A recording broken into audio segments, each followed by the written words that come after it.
Welcome to Hasina's kitchen. ఎవరైనా సరే గెస్ట్లు వచ్చినప్పుడు త్వరగా చేయగలిగేటటువంటి చికెన్ లెగ్ పీస్ ఫ్రై ఎలా చేయాలో చూద్దాం. ఒక 10 నిమిషాలు ఉప్పు నీళ్ళలో నానబెట్టినట్టయితే ఒక టేబుల్ స్పూన్ వేస్తే సరిపోతుందండి. తర్వాత దీన్ని బాగా నీళ్ళన్నీ తీసేసి ఉప్పు, కారం, పసుపు, గరం మసాలా, అల్లం వెల్లుల్లి పేస్ట్, కొబ్బరి పేస్ట్ వేయాలండి. కొబ్బరి పౌడర్ వేయకూడదు.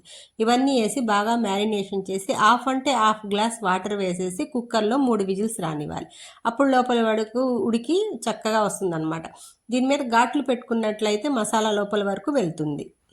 ఎక్కువ లేనప్పుడు, చాలా తక్కువ మసాలాలు ఉన్నప్పుడు చేసేటటువంటి ఫ్రై అనమాట. ఇది చూసారు కదా, ఇలా వచ్చేస్తుంది. 3 విజిల్స్కి వాటర్ అంతా అయిపోతుంది అనమాట. ఫ్రైకి సరిపడే నూనె వేసేసుకొని ఉల్లిపాయల్ని నిలువుగా కట్ చేసుకోవాలి. పచ్చిమిరకాయలు కూడా నిలువుగానే కట్ చేసుకోవాలి. జీడిపప్పు ఉంటే వేసుకోండి, లేకపోతే లేదు. చెక్క లవంగా వేయాలి.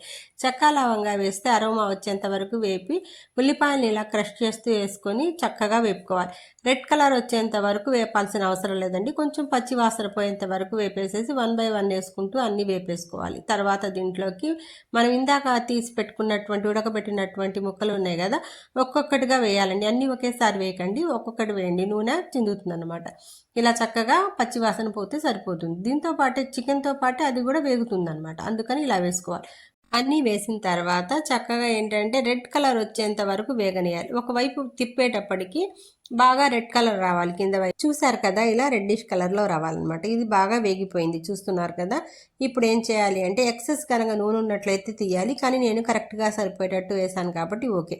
దీన్ని ఇట్లా ముక్కలన్నీ జరిపేసి కొబ్బరి పేస్ట్ వేసేసి తర్వాత కొంచెం అల్లం వెల్లుల్లి పేస్ట్, కొంచెం గరం మసాలా, కొంచెం కారం వేసేసి బాగా వేగనివ్వాలి. వేగనిచ్చేసి బాగా ముక్కలకు పట్టించాలి. అప్పుడు చాలా టేస్టీ అయినటువంటి ఫ్రై తయారవుతుంది అనమాట. మొత్తం వేగనివ్వాలండి. మనకి ఇష్టం అండి. కారం కావాలంటే ఎక్కువ వేసుకోవచ్చు, తక్కువ వేసుకోవచ్చు. ఇందాక వేసాం కదా, అయినా కూడా ఇంకొంచెం పడుతుంది అనమాట.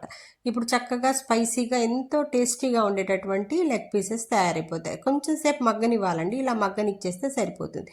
ఇది ఎలా వచ్చిందో చూద్దాం. టేస్ట్ కావాలనుకునే వాళ్ళు ఇంకొంచెం ఉప్పు కూడా వేసుకోవచ్చండి. చక్కగా నేను ఒక ప్లేట్లో తీసుకొని చూపిస్తాను ఎలా వచ్చిందో. Ready to eat. Thank you for watching.